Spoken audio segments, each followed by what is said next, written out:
saya Muhammad Lukman Hakim, mahasiswa PPG dalam jabatan Batch 1 tahun 2025 di LPTK UIN Khas Jember, mata pelajaran Al-Quran Hadis. Di sini saya akan melaksanakan tugas video pembelajaran dengan materi unsur-unsur hadis dengan metode PBL, Problem Based Learning, di kelas 10A Madrasah Aliyah Miftahul Huda, Nambah Dadi Terbanggi Besar, Lampung Tengah. Assalamualaikum warahmatullahi wabarakatuh. Waalaikumsalam warahmatullahi wabarakatuh. Apa kabar semua anak-anakku?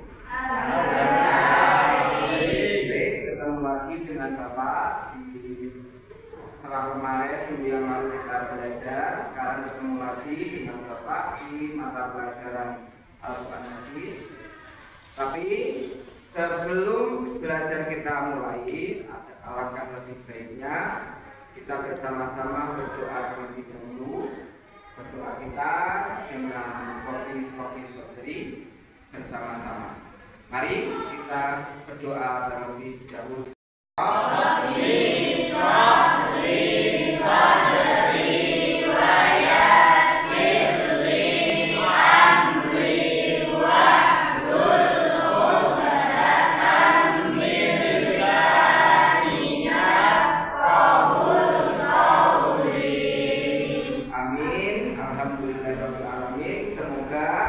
Dengan belajar kita di materi Al-Quran Hadis ini, kita akan mendapatkan keberkahan dan kemanfaatannya di dunia dan di akhirat. Amin, amin ya robbal alamin.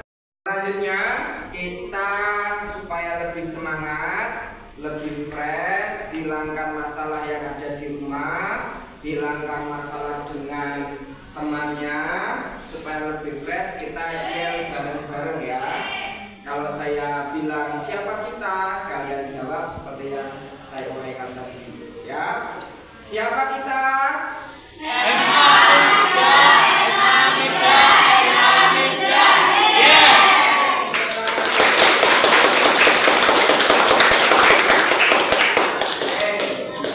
Semangat semua ya. Untuk lebih masuk lagi, kita absensi terlebih dahulu. Saya minta absensinya. Mana sekretaris kelasnya? Oke, kita absen. Dimulai dari silakan yang saya panggil, nanti tunjukkan tangan sama bilang hadir ya. Aditya Irfanda. Hadir, Pak. Azizah Akiluniati. Baik, anak-anakku semua, mari kita awali pelajaran pada pagi hari ini dengan tema unsur-unsur hadis. Silahkan dibuka buku diktatnya, LKS-nya silahkan dibuka di bab 1 tentang pengertian hadis. Sudah dibuka semuanya? Baik. Di situ minggu kemarin di semester pertama kita sudah belajar mengenai apa itu pengertian Al-Quran.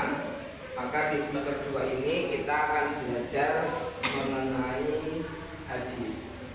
Perlu kalian ketahui bahwa pedoman umat Islam selain Al-Quran, ya, selain Al-Quran juga ada pedoman yang lain yang disebut dengan hadis. Jadi sumber hukum Islam itu ada 4: Al-Quran, hadis, ijma, dan qiyas. Al-Quran di semester pertama sudah. Sekarang yang kedua yang akan kita kaji yaitu mengenai hadis. Apa itu hadis? Apa itu hadis? Ini harus ada yang bisa. Karena kemarin stimulusnya sudah saya kasih tahu apa itu hadis. Hadis adalah segala perkataan, perbuatan, dan persetujuan Nabi. Itu tadi pengertian hadis.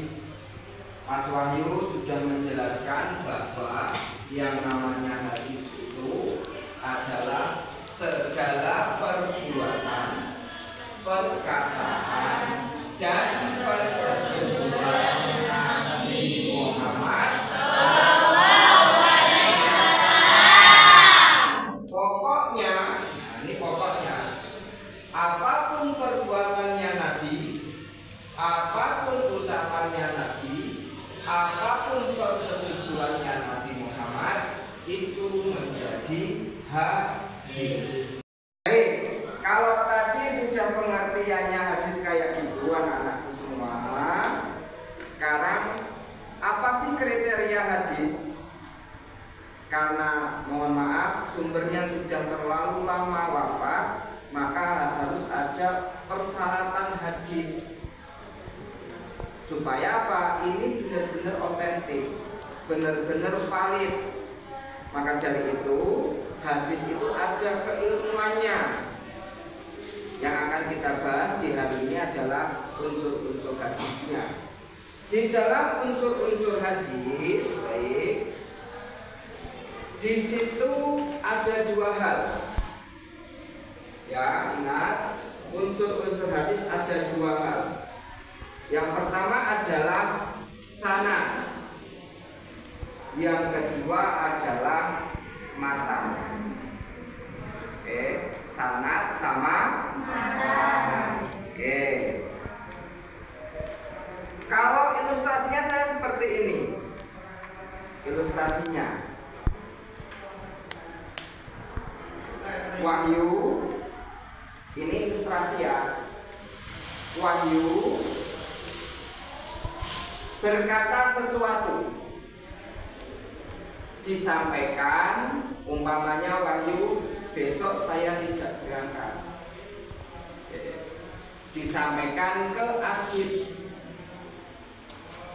Adit, saya besok tidak berangkat sekolah. Karena Adit pada waktu itu dibilangin Wahyu bangun tidur, si Adit menyampaikan ke ketua kelas, bilangnya kayak gini, kayaknya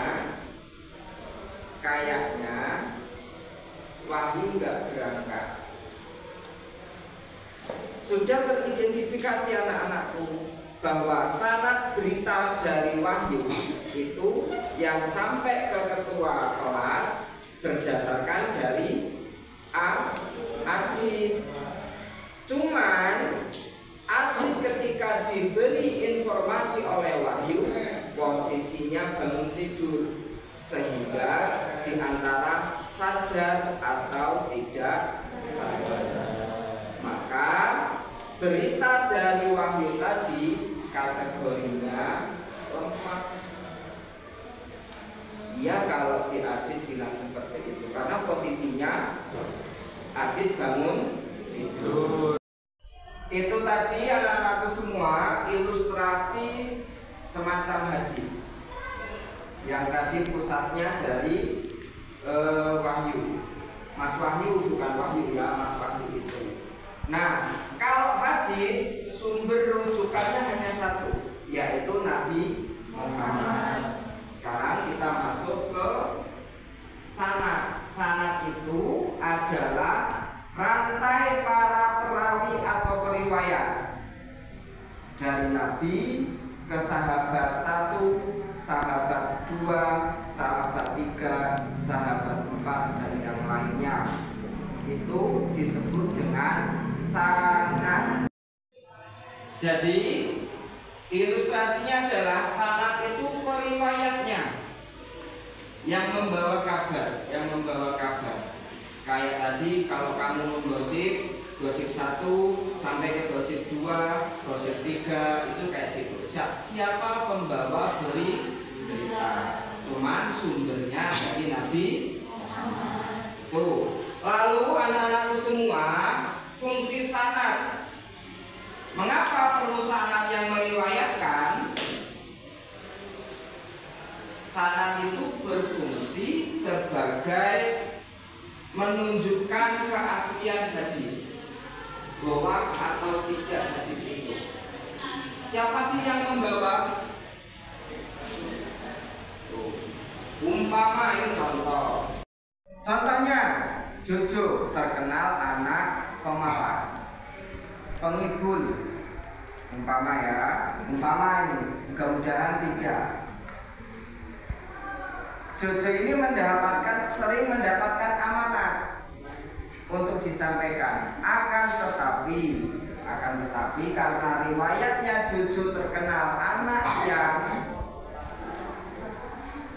kurang beramanat, tidak pernah menyampaikan, alias pembohong, pembawa hoak, maka ketika Jojo menyampaikan pesan, perkiraannya teman-temannya adalah berita tersebut adalah hoak.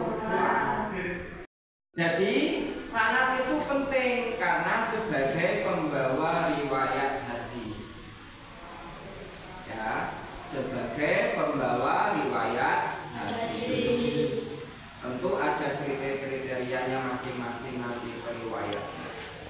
Fungsi yang kedua, hadis yang selalu bersanad itu fungsinya menentukan kualitas hadis. Ya, kualitas hadisnya itu sahih, hasan atau dhaif. Tergantung sanadnya, tergantung periwayatnya siapa. Understand? Yes. Kalau bahasa Jawanya, sapa sing nggawa berita? Nek Jojo hoak. Tapi kalau Mas Wahyu, yes. Karena ini menyangkut hukum Islam, maka hadis ini penting anak-anakku. Jangan-jangan hadis yang kita konsumsi ini sebagai dasar agama adalah hadis yang dhaif. Itu tadi sanad. Sekarang unsur hadis yang kedua yaitu matan. Bukan mantan ya, tapi matan. Baik. Matan ini menjadi unsur yang kedua dalam hadis. Apa pengertiannya matan? Matan adalah isi atau teks hadis tersebut. Kalau kita enaknya analoginya, isi beritanya apa? Isi WA-nya apa? Isi chatnya apa? Isi teks suratnya apa? Itu namanya matan. Contohnya, innama a'malu binniyat, itu matan hadis. Kalau sanadnya hadis, biasanya di dalam hadis itu an Abi Hurairah radhiyallahu anhu qala Rasulullah sallallahu alaihi wasallam. Mana sanadnya? An Abi Hurairah, itu namanya sanad. Kalau matan hadis isinya hadis. Kayak tadi, innama a'malu binniyat. Baik, anak-anakku, sudah paham pertanyaan dari Bapak? Baik, kalau sudah paham semua, Bapak kasih tugas kelompok hari ini selesaikan. Saya Bapak bagi buku hadis ini. Nanti kalian carikan hadis, ya. Lalu kasih sebutkan, nanti saya panggil satu-satu, mana itu sanadnya, mana itu matan hadisnya. Paham? Saya bagi kelompok, ini kelompok 1, kelompok 2, dan kelompok 3. Oke, ini silakan diskusi kelompok. Carikan hadisnya, nanti sebutkan di depan. diskusikan kelompok. Dan ini diskusikan kelompok 1. Itu kelompok 1, kelompok 2, kelompok 3. Silakan dibuka kitabnya, carikan hadis, identifikasikan mana sanadnya dan mana matannya. Paham?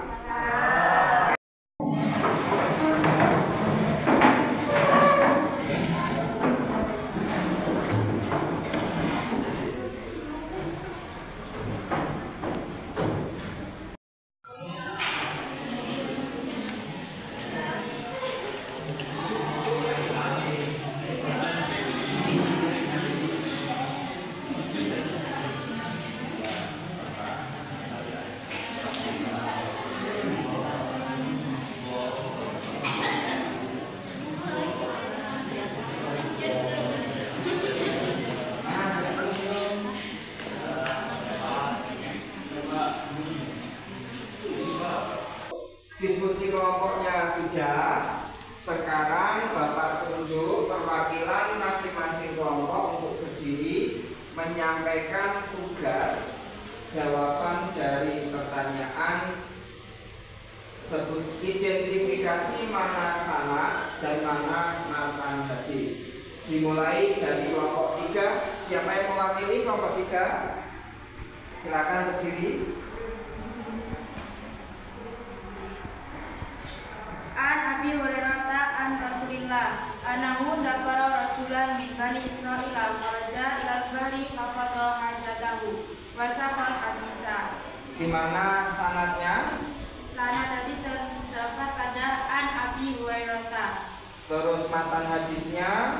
An Rasulillahi annahu dzakara rajulan min bani Israila kharaja ilal bahri faqada hajatahu. Benar, tepuk tangan untuk kelompok 3.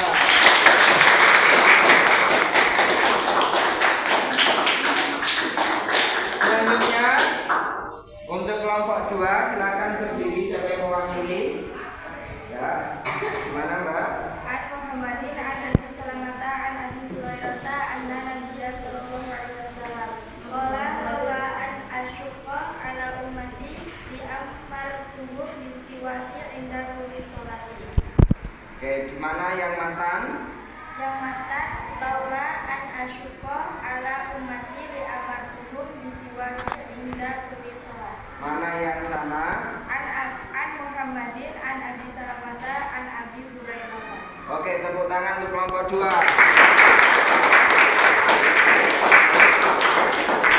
Dari kelompok 1 siapa yang mewakili? Silakan. An Abdillah ibni Amri ibni As amin Nabi sallallahu alaihi wasallam qala ridallahu fi ridal walidaini wa suhtullahi fi suhtil walidaini. Anak-anakku semua, untuk materi hari ini sudah Bapak berikan penjelasannya dan kalian semua sudah merasakan bagaimana keterangannya. Dan tadi hasil dari diskusi kelompok pun sudah maksimal bagus, tinggal diperdalam di rumahnya masing-masing. Untuk itu, mari kita akhiri dengan materi pada pagi hari ini.